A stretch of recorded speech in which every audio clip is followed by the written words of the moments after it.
Hey guys, Minnow2709 here, and today we're going to be talking about all of the weapons and one or two possible weapons in Battlestate's new upcoming game, Escape from Tarkov. So, without further ado, let's hop right into it and see what we have. So starting with shotguns, the first thing we have is the MP43, which is a double-barreled break-action shotgun. I'm not sure if the one in the game is going to feature two triggers or a single trigger with the sort of barrel selector on it, but either way, it's a pretty simple weapon and nothing too fancy about this. The customization that I have heard they are going to include in the game is the barrel, which I assume is going to be something pretty easy, like a barrel length change. Nothing too fancy, possibly maybe a sawed-off type barrel to use it more of a sidearm. I'm not exactly sure, but I've never been a fan of that. But I suppose we'll just have to wait and see. So moving on. Next, we have the MP113, which is another shotgun, a 12 gauge like the other one. Still in production, it is a pump action with an internal tube magazine, and the customizations that will be featured include barrel, muzzle devices, stock, pistol grip, magazine, handguard, rail systems, and interfaces for sights and devices. It's more of an old school design like the other one, but still something that you see in modern sort of military situations today, because what's more reliable than a pump action shotgun? Not many things. That makes me wonder how interchangeable ammo will be with, I believe, all the shotguns in the game released so far, 12 gauge. I'm assuming there's not going to be any difference in that, but this sort of possibly specialty ammunition they have, hopefully it's more than just buckshot and slugs, but we will have to wait and see. And next, and finishing off the shotgun so far, is the MP153, which is a gas-operated tube magazine shotgun with about the same customizations: barrel, muzzle devices, stock, magazine, handguard, and rail system. Now, I assume since reliability is a mechanic in the game that this will be less reliable than the other ones, but will give you that tiny bit more firepower in close range without needing to be pumped.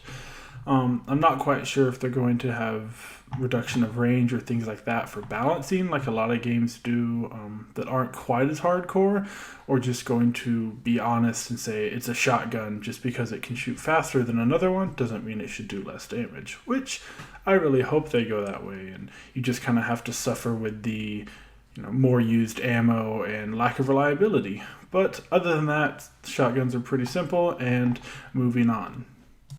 And opening up for the pistols is the PM or Makarov, which is a Russian pistol. If you didn't know, it chambers the 9x18mm round, which is very similar to the 9mm Parabellum, but just sort of Russia's own take on it. Operates on the blowback system with a magazine, and the customization is grips, magazine, and muzzle device. So, as you can see, it looks like you can get an extended magazine, which, yes, that's a real thing, as you'll see in the upcoming pictures. The grips, I'm not quite sure exactly how much that'll be a bonus, is not just a cosmetic thing. While, yes, some grips are more comfortable than others, their overall take on accuracy, especially on a handgun, can be argued unless you're a competitive shooter.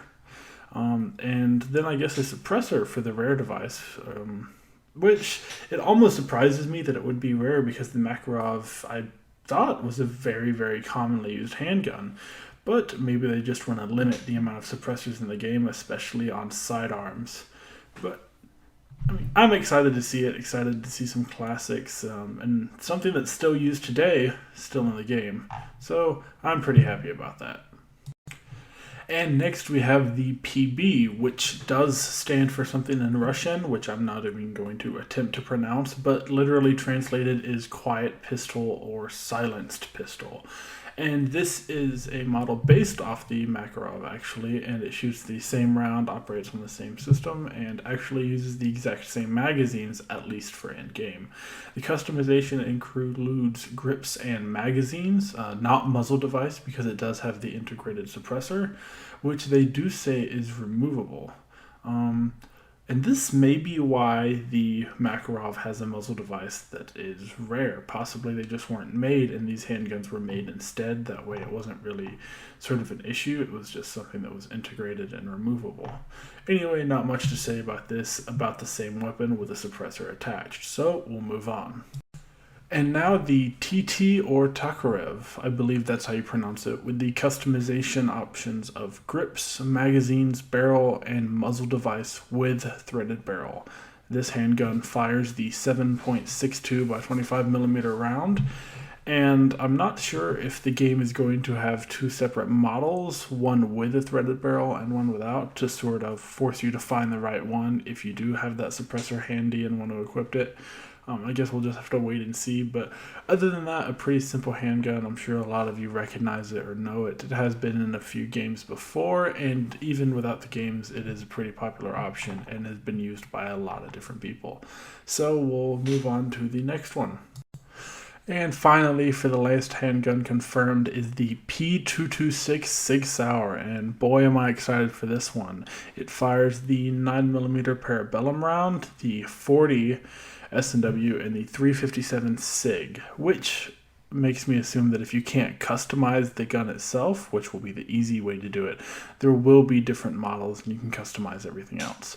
The customization includes slide, barrel, grips, magazine, muzzle device, and rail attachments, and it uses the blowback system with a magazine feed. And I mean, it's a pretty modern pistol, and I hope it's not the only one in the game, but it's good to see a sort of modern option and not all, I guess, kind of going old school and resorting to things that are a little bit older.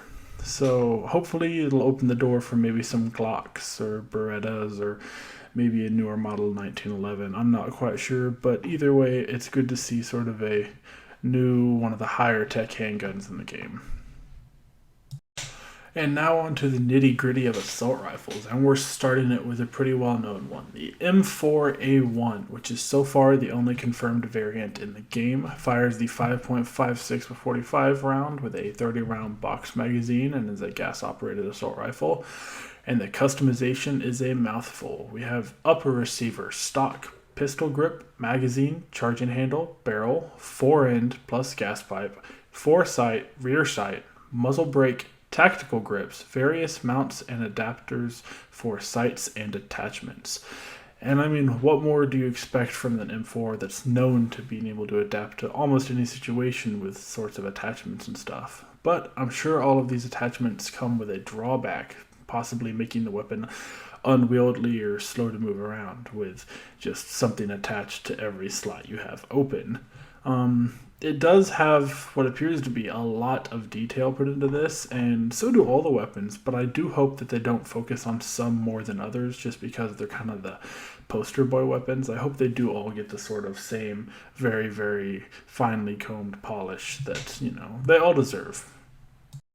And here we are, boys, the first AK model. It is the AK-74, which fires the 5.43 by 39 with a gas piston action with a box-fed magazine. The customizations include muzzle device, handguard, rear sight, dust cover, magazine, pistol grip, charging handle, buttstock, mounts, and rails for attachments. Now, the fun thing about this AK-74 is the amount of variants they're going to have in the game, which they do have a list so far. It is the AK-74 and the AK-74N before the alpha's even released, but also planned the AKS-74, the AKS-74N, the AKS-74U, the AKS-74UN, the AKS-74UB. And that's a lot of variants that I think is going to add a lot of variety to the game. And while they're not majorly different, so to speak, from each other, since they are the same base weapon, it is cool to see the AK getting a lot of love in a game that's supposed to be set in Russia. I mean, what else would you expect? It looks great, hopefully it feels great, hopefully it acts great, and we do get to see the sort of weapon explosion there with everything lifted out to look at all the nitty-gritty parts. Love it. Moving on, though, we have one of the final weapon classes, sniper rifles.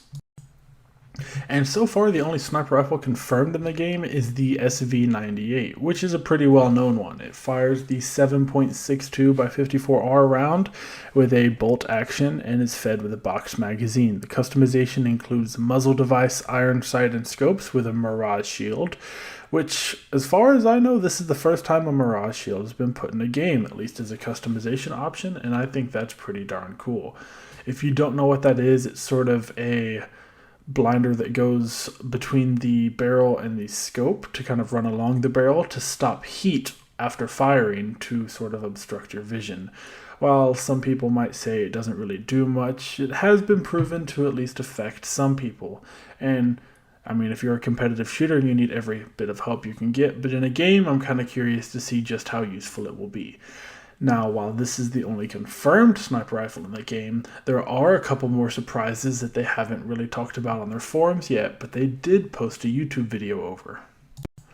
Now, in that video, which I will link in the description, it did show the Battlestate team going over to visit the guys at, and I hope I don't mispronounce this, Lobev Arms.